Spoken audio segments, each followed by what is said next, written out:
नमस्कार साथियों, मेरा नाम है रुपेंद्र सिंह और आज की इस वीडियो में हम जानने वाले हैं महात्मा गांधी के जीवन के परिचय के बारे में।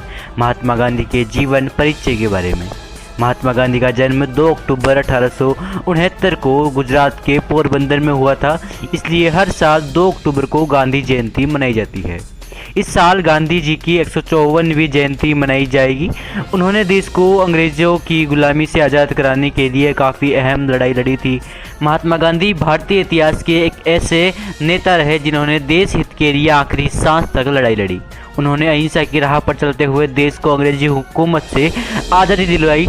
महात्मा गांधी को राष्ट्रपिता के नाम से भी जाना जाता है। महात्मा गांधी का पूरा नाम मोहनदास करमचंद गांधी है। उनके पिता का नाम करमचंद गांधी और मां का नाम पुतलीबाई था।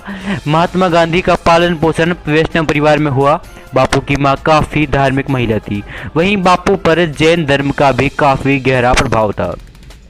मोहनदास करमचंद गांधी पढ़ने में औसत छात्र हुआ करते थे। वे अंग्रेजी के काफ़ी होनहार छात्र माने जाते थे। वहीं भूगोल में उनका हाथ थोड़ा तंग था। पढ़ाई के साथ साथ बापू अपने माता पिता की भी सेवा करते थे और घर के कार्यों में हाथ भी बटाया करते थे। महात्मा गांधी की शादी बेहद कम उम्र में ही कर दी गई थी। बापू की जब शादी हुई थी तब उनकी उम्र महज 13 साल थी। उनकी शादी पोरबंदर के एक व्यापारी की बेटी कस्तूरबा गांधी से हुई थी। 15 वर्ष की आयु में बापू पिता भी बन गए, लेकिन दुर्भाग्यवश जन्म के कुछ समय पर बाद ही उसकी मृत्यु हो गई। स्कूल की पढ़ाई पूरी करने के बाद बापू मुंबई आए और यहाँ कुछ दिन पढ़ाई करने के बाद वो लंदन चले गए। उनके आगे की शिक्षा दीक्षा लंदन से हासिल की। 3 साल की पढ़ाई के बाद वो बैरिस्टर बन गए। वकालत की पढ़ाई करने के बाद गांधी जी भारत वापस लौटे, लेकिन नौकरी के सिलसिले में उन्हें वापस दक्षिण अफ्रीका जाना पड़ा। मई 1893 में वह वकील के तौर पर काम करने दक्षिण अफ्रीका गए और वहां उन्होंने नस्लीय भेदभाव का पहली बार अनुभव किया, जब उन्हें टिकट होने के बाद भी ट्रेन से बाहर फेंक दिया गया क्योंकि वह केवल गोरे लोगों के लिए आरक्षित था। उस वक्त किसी भी भारतीय व श्वेत का प्रथम श्रेणी में यात्रा करना प्रतिबंधित था। इस घटना ने गांधी जी को काफ़ी प्रभावित किया और उन्होंने नस्लीय भेदभाव के खिलाफ संघर्ष की ठान ली। उन्होंने ये देखा कि दक्षिण अफ्रीका में भारतीयों के साथ नस्लीय भेदभाव की घटनाएं हो रही है। इसके बाद 22 मई 1894 को गांधी जी ने नाटाल इंडियन कांग्रेस की स्थापना की और दक्षिण अफ्रीका में भारतीयों के अधिकारों के लिए लड़ाई लड़ी।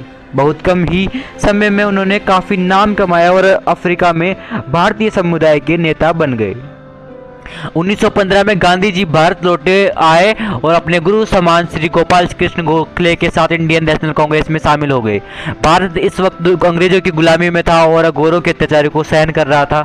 ऐसे में देश को अंग्रेजों की गुलामी से आज़ाद कराना काफ़ी मुश्किल था। तभी गोपाल कृष्ण गोखले ने उन्हें देश की नब्ज को समझने का सुझाव दिया। अपने गुरु के सुझाव के बाद बापू ने देश के हालात को समझने के लिए भारत भ्रमण की योजना बनाई। गांधी जी की पहली बड़ी उपलब्धि बिहार और गुजरात में चंपारण व खेड़ा के आंदोलन थे। उन्होंने असहयोग आंदोलन, सविनय अवज्ञा आंदोलन, भारत छोड़ो आंदोलन का भी नेतृत्व किया। उन्होंने देश की आज़ादी के लिए जो लड़ाई लड़ी उसे शब्दों में बयां कर पाना असंभव है। उन्होंने अन्य स्वतंत्रता सेनानियों के साथ मिलकर अंग्रेजों को भारत से भागने पर मजबूर किया। लंबी लड़ाई के बाद देश को 1947 में अंग्रेजों की हुकूमत से आज़ादी मिली। नाथूराम गोडसे ने 30 जनवरी 1948 को महात्मा गांधी की हत्या की थी। गोडसे एक हिंदू राष्ट्रवादी और हिंदू महासभा सदस्य था। तो ये था गांधी जी का जीवन परिचय। कैसा लगा आपको वीडियो अच्छा लगा तो वीडियो को लाइक करें, चैनल को सब्सक्राइब करें। धन्यवाद।